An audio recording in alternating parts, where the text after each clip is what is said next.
lado, eso, al lado oriental del sitio. Pero en general es muy difícil hacer una excavación arqueológica que uno quería hacer, porque lo mejor de toda excavación arqueológica es que puedes hacerlo en líneas, donde un nivel tú estás recordando a qué época es ese nivel, excavando todas las cosas que encuentras. Después el otro nivel excavas un poco más profundo, y el otro y el otro. Y esto no es el caso que se puede hacer específicamente en las cosas que se han descubierto acerca del sitio del templo. Okay. Para comenzar, voy simplemente dar muy rápido unas fechas que estoy seguro que no va a ser nada que nos desconocido, pero simplemente porque las cosas los objetos de que voy a hablar vienen de diversas épocas. Entonces, tenemos siglo X a.C., básicamente esa es la fecha que se cree que se construye y se consagra el primer templo del rey Salomón. Y en el siglo VI a.C., 586, el primer templo es destruido por los babilónicos. Pero cuando el imperio babilónico es a su vez destruido por el imperio persa, el emperador Ciro permite el regreso de los exiliados, y en 516 este edificio se convierte en el segundo templo. Este edificio, y voy a hablar un poco más del espacio, este edificio es realmente expandido a un gran nivel por Herodes el Grande, como en el año básicamente 20 antes de Cristo. Este templo, que es el segundo templo con la expansión de Herodes, esto es destruido por los romanos durante la primera guerra judeo-romana. Ellos destruyen el templo, pero el sitio todavía queda así, pero en la revuelta de Bar Kokhba, que es en 132 a 135, los romanos prohíben que judíos puedan estar en la zona del templo y construyen un templo al dios Júpiter, aunque se piensa que posiblemente permitieron a los judíos visitar el Monte de los Olivos o a veces el sitio del templo. En 312, el emperador Constantino Romano, cuando él se convierte al cristianismo, él realmente quiere cambiar el enfoque del sitio del templo, y él construye la iglesia del Santo Sepulcro, que es como 400 metros del sitio del templo. Hay un pequeño pedazo donde en el año 361 el emperador Juliano el apóstata, él permite a judíos a reconstruir el templo. Él dice, vas a poder reconstruirlo. Él muere 3 años después y nada pasó, y el imperio romano de esa época es cristiano y no permite ninguna reconstrucción del templo. En 637 es la conquista musulmana de Jerusalén, que realmente comienza el dominio islámico de la ciudad de Jerusalén. En el siglo VII, el califa Omar comienza la construcción de estructuras islámicas, que es la cúpula de la boca, que es sobre lo que se cree que es el centro del templo, el sitio del templo en sí mismo, y la mezquita Al-Aqsa. Y básicamente eso.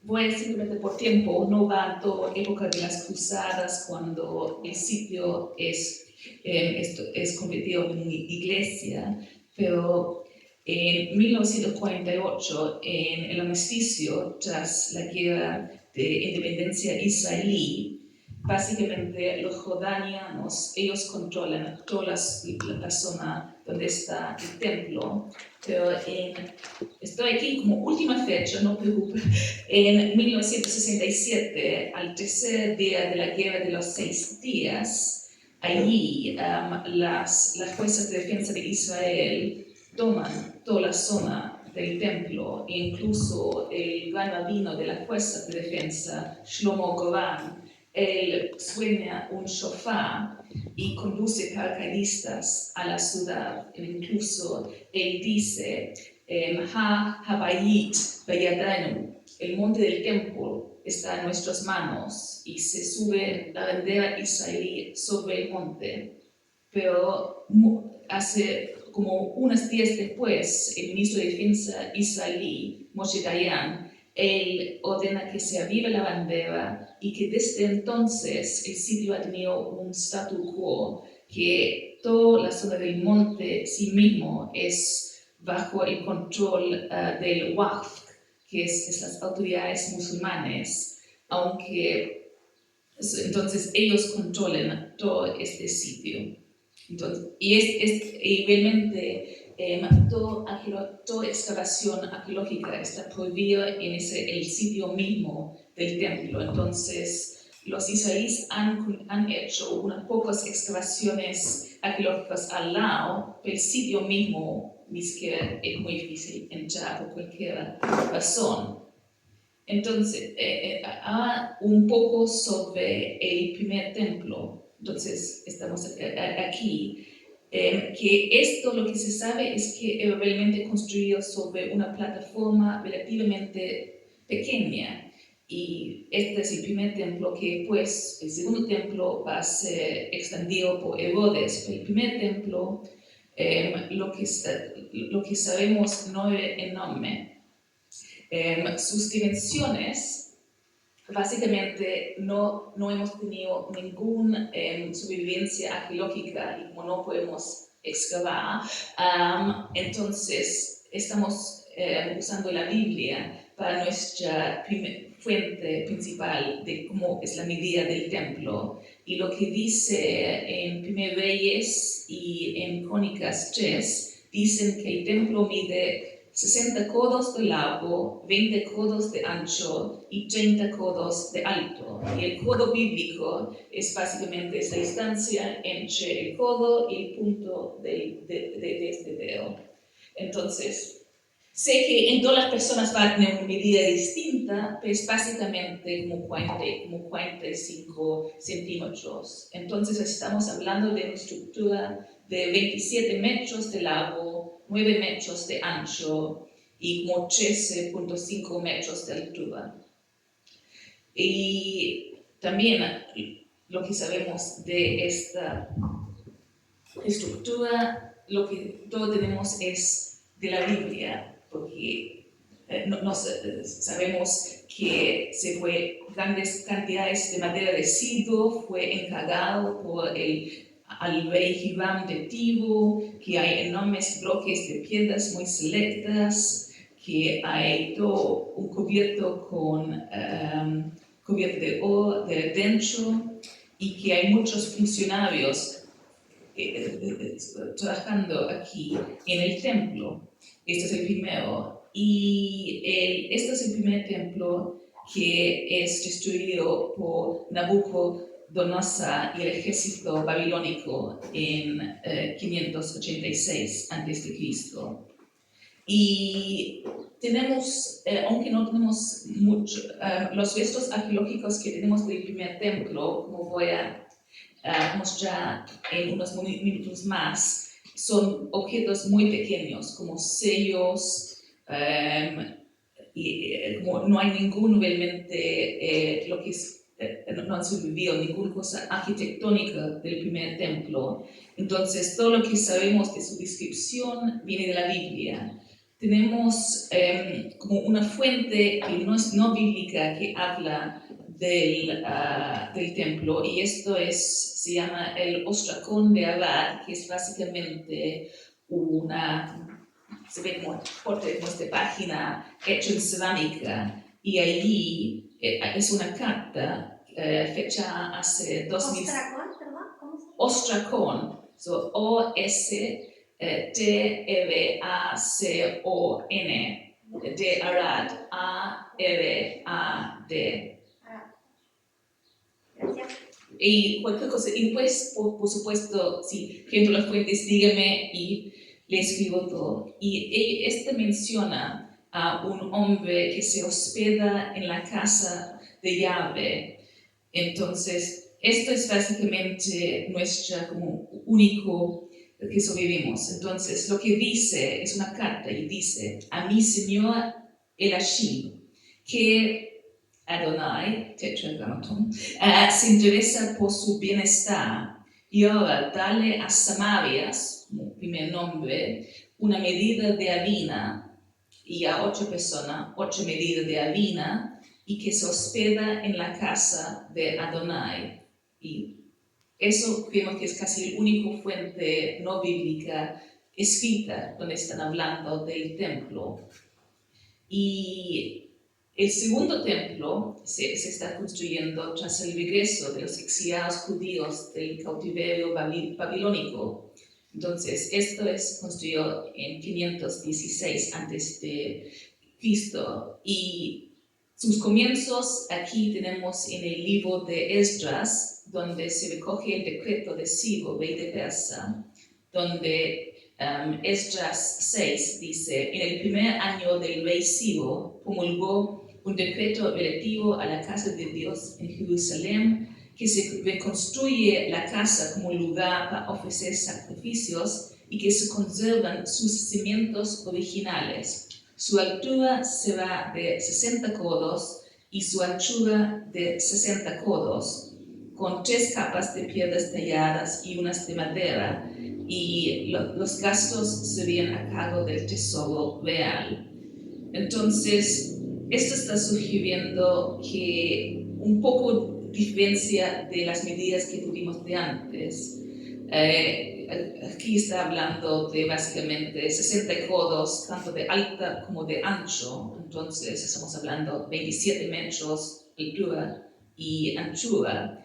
Pero podría ser que estas dimensiones son como límites máximos o no medidas precisas. Pero los cambios, como le hablaba, más significativos del segundo templo se produjeron bajo el reinado de Herodes el Grande, y él emprende un enorme proyecto de renovación y ampliación en el año 20 antes de Cristo.